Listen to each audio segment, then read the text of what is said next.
Hi, I am RX और आप देख रहे हो डार्क फाइल्स, जहां मैं आपको रियल केसेस के बारे में बताता हूं। आज हम उसी केस को आगे कंटिन्यू कर रहे हैं जिसे पिछले वीडियो में अधूरा छोड़ना पड़ा था, क्योंकि असली सच वहीं से शुरू होता है।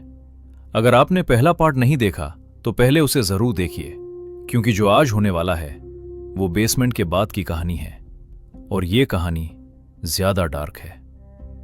बेसमेंट से बाहर निकालने के बाद लोगों ने सोचा था सब कुछ ठीक हो जाएगा।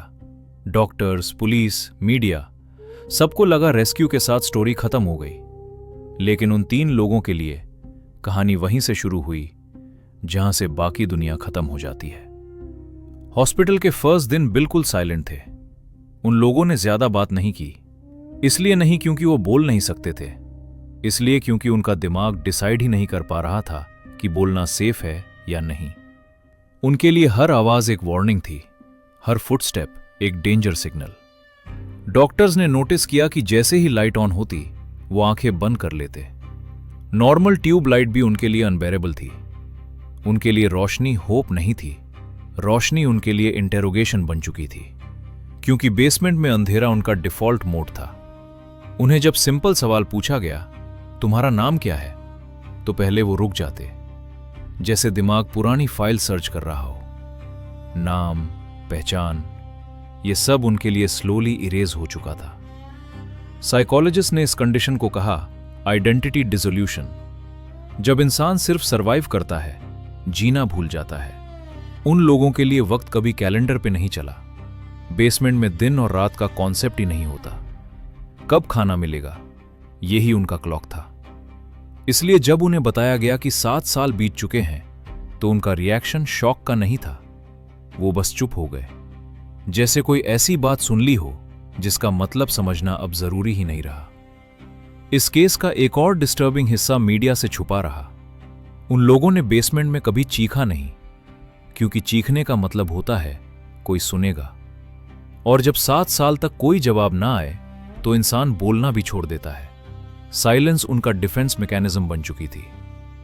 अब बात करते हैं उस आदमी की जो ऊपर रहता था। इंटेरोगेशन के दौरान उसके आंसर्स काम थे। उसने कभी यह नहीं कहा कि उसने कोई गलती की।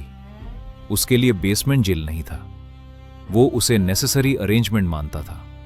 उसका मानना था कि दुनिया डेंजरस है, लोग अनरिलायबल हैं और सिस्टम इंसान को तोड़ देता है। इसलिए उसने डिसाइड किया कि वो खुद ही सिस्टम बनेगा।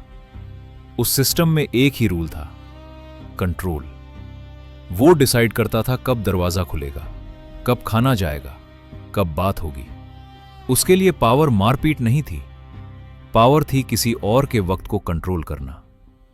इन्वेस्टिगेशन ने बाद में एक और सच रिवील किया। 7 सालों में मल्टीपल टाइम्स अथॉरिटीज उस घर के आसपास आई थी।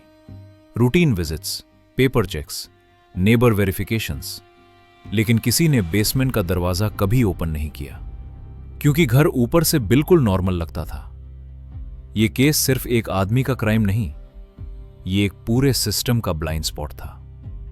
विक्टिम्स को रिहैबिलिटेशन सेंटर्स भेजा गया।